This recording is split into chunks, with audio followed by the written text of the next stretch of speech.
David Grayson, Power Bar. David, how you doing? Good. And what kind of products you guys got that are new that are coming out for 2010? The newest products we have energy bites, and these come actually in 3 flavors. So we have a chocolate, we have an oatmeal raisin, and then we actually have a protein flavor. So it's a chocolate peanut butter flavor, and then we also have 2 brand new gel blast flavors. So these are liquid-filled gummies. They're similar to gel pouches, and we have 2 flavors there, strawberry banana and raspberry. Those also give consumers an option to go caffeinated or non-caffeinated in each of those flavors. You got solids and semi-gels. Yep. Well, a lot of people don't realize, especially with like endurance sports, you know, taking solids all day long, I mean, it's murder on your stomach sometimes, especially in something like an Ironman. Sure. When you go to get out on the run. So what does Power Bar do in order to try and discover that balance for people? You know, for a lot of people, I think it's a combination of going with an electrolyte drink like we have with our beverage system. So we have an endurance flavor, lemon lime, and a fruit punch. And then we also have a recovery drink that has protein in it. It's going with a balance of a drink and maybe a solid versus maybe gels and maybe water. So there is kind of that fine balance between not going too sweet, going with something that your stomach is comfortable with. That's usually a trial and error process. And with Power Bar products now, you have a wide range of options. You can go with a bar, you can go with a drink, you can go with a gel, you can go with a gel blast, our new Energy Bites products. So there's a wide range of options out there for people to choose their sports nutrition products. So we run into pro triathlete Justin Dare here. Justin, how you doing? I'm doing very well, thank you. Is this your new mechanism of choice? Well, you know, sometimes I have a hard time carrying my nutrition out on the course, so I figured this would give me a little more leeway to take whatever I want up front. And maybe another cyclist as well in case I get tired. So, I think I might get inside that. Yeah, so I figure it'll work out well in the long run, even if you compromise a bit of aerodynamics. You're here at Interbike. What are you planning on doing while you're here? I just like to go around and see what some of the new products that are coming out. Usually you get a lot of people out here that are experts in their own way or in their own industry, and get to hear their opinions on why they've decided to make certain products a certain way and why they think it's superior to another one, and kind of where they're going along the lines. And so I just like to go around and get a feel for what's out there, and you know. At 199 grams for the set, Red Feather makes the lightest brakes on the market.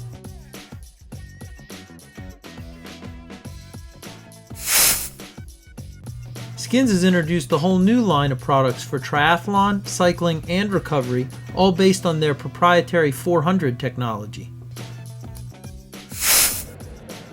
My favorite new device at the show had to be the Real Rider.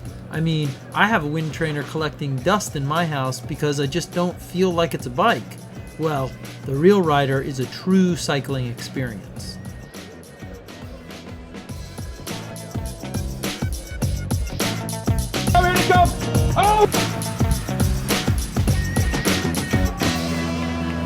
If you've ever been to a crit race before, imagine adding Vegas lights, boozing, and night conditions.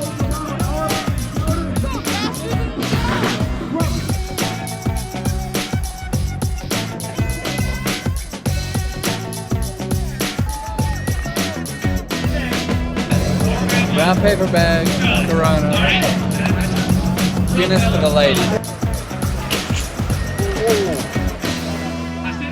USA Crit Finals are in the Mandalay Bay parking lot right along the strip.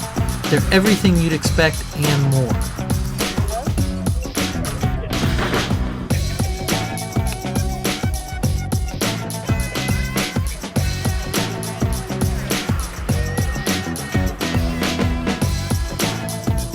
Look at these 2 beautiful ladies, 3 beautiful ladies down here trying to get money out of you. There it goes.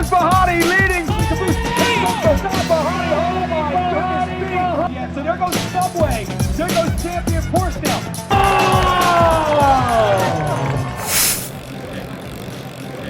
We're going to start with the Vuma Chrono crankset, and the Chrono actually was released last year, and it still is one of the more innovative products on the market. Zip has a history of making things fast, specifically wheels. And ultimately, we also were the first company to develop a carbon crankset some 10, 12 years ago, which ironically, the marketplace at the time told us that no one would buy, and they didn't. This particular one, again, was about 2 years of development time to ultimately settle on the right shape and depth of the arm themselves, because it sees the wind so many different times at so many different angles and opportunities to make sure your leading edge is right, your trailing edge is right, and ultimately from the side, your wind interface is having the least amount of disruption on the wind as it's passing. Last year we came out with the Sub 9, which was the first bicycle wheel to achieve negative drag in the wind tunnel.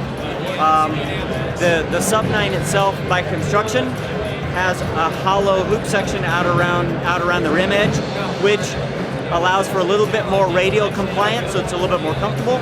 It also handles better in turns because it rides like a spoke wheel, but the downside of that, if there is one, is it's not quite as stiff. The Super 9 is actually, it's only about 1 millimeter more narrow than the Sub 9, but it's a little bit wider at the brake track. It has non-parallel brake track, just like the Sub 9, but then continues all the way down as a flat disc like the 900. It's almost as fast aerodynamically as the Sub 9, but it is also 40% laterally stiffer than the Sub 9. So this really is the 40K TT Specialist short sprint triathlon. We basically call it the short range rocket. Built on our new 188 rear hub technology. 17 millimeter axle, larger bearings, a little bit wider bearing spacing, which is part of what translates to that stiffness gain.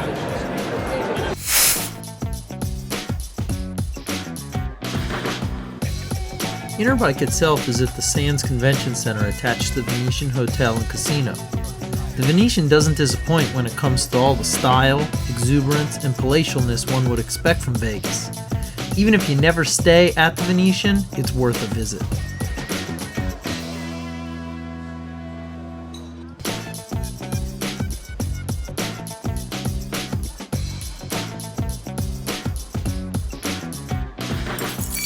We're here with David Wiens. He is the ultimate mountain biker for here in the States and beyond. He's won Leadville, I don't know, six times? Six Is that times. right? 6 out of 7. Insane. And how you doing today? I'm doing well. And what are you doing here at Interbike? I'm here with Ergon, and we were 2 days at the outdoor demo, had some product out there, and now we're just showing our 2010 product line. And the Ergon grips are ergonomically designed to fit in the palm of your hand. If you close your hand as if you're grabbing a grip, it makes a nice round circle there, but out here it doesn't do that same thing. So the grip is anatomical and it supports your hand in a variety of ways. We also have the different bar ends, 3 different styles. Personally, I prefer to use a bar end with my grips. If you're a road biker, you know how much you ride on the hoods, and having bar ends on a mountain bike gives you that opportunity as well. Leadville this year. How was it? It was great. It was a new experience in that racing against Lance. The Lance that was just off the Tour de France was much different because he was incredibly fit and absolutely the strongest guy in the race. Leadville itself, the start is over 10,000 feet, and I think the high point on the course is just over 12. So you're roughly at that elevation for the entire race, which for someone like myself or Lance living in Aspen was used to it, but other people come up to the race from Austin, Texas or Georgia or wherever, and the air is so thin that it can be really intimidating, not to mention very difficult to breathe. So yeah, the elevation at Leadville is a huge factor.